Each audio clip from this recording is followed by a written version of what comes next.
ఒక మనిషి అన్ని రంగాల్లో అన్ని ఇన్స్టిట్యూషన్స్ ఎస్టాబ్లిష్ చేసి, అంటే ఏదో ఒక ఇన్స్టిట్యూషన్ ఎస్టాబ్లిష్ చేయడం కాదు, దాంట్లో ఉన్న విధి విధానాలు కానీ పని విధానాలు కానీ కొత్త ఇన్నోవేషన్స్ తీసుకొచ్చి ఏ రంగంలో అడుగుపెట్టినా దాన్ని శిఖరాలకు తీసుకెళ్ళింది. అన్ని రంగాల్లో అన్ని ఇన్స్టిట్యూషన్స్ ఎస్టాబ్లిష్ చేసి, అంటే ఏదో ఒక ఇన్స్టిట్యూషన్ ఎస్టాబ్లిష్ చేయడం కాదు, దాంట్లో ఉన్న విధి విధానాలు కానీ పని విధానాలు కానీ కొత్త ఇన్నోవేషన్స్ తీసుకొచ్చి ఏ రంగంలో అడుగుపెట్టినా దాన్ని శిఖరాలకు తీసుకెళ్ళింది ఒక్క వ్యక్తి అండి. ఆయన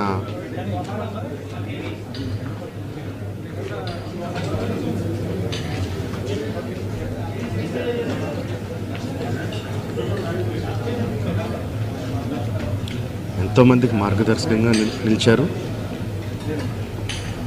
ఎంతోమందికి ఉపాధి కల్పించారు. అలాంటి వ్యక్తికి the way we can pay tribute to him is by conferring Bharat Ratna. ఆయనకి డెఫినెట్గా ఇవ్వాలి. ఆయనకి ఇవ్వడం సముచితం అని రెండు రాష్ట్ర ప్రభుత్వానికి కేంద్ర ప్రభుత్వానికి కూడా మనవి చేసుకుంటున్నానండి. Thank you.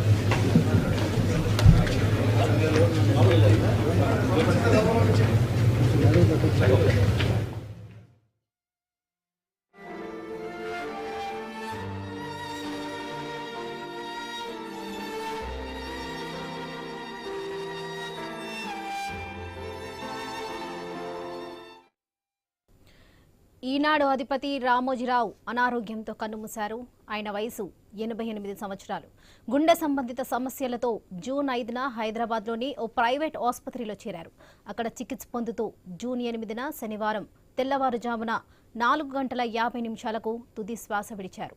ఫిలిం సిటీలోని నివాసానికి ఆయన పార్థివ దేహాన్ని తరలించారు. రామోజీరావు మృతి పట్ల పలువురు సినీ రాజకీయ ప్రముఖులు సంతాపం తెలుపుతున్నారు.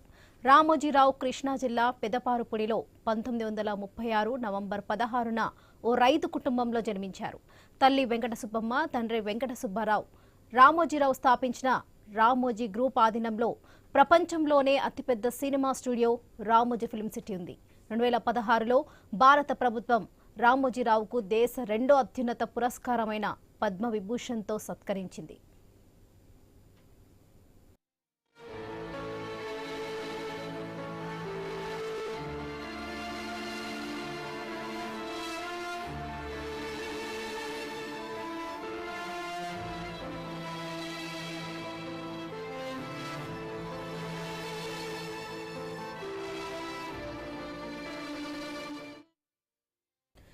రామోజీరావు మృతి పట్ల పలువురు రాజకీయ సినీ ప్రముఖులు సంతాపం వ్యక్తం చేస్తున్నారు.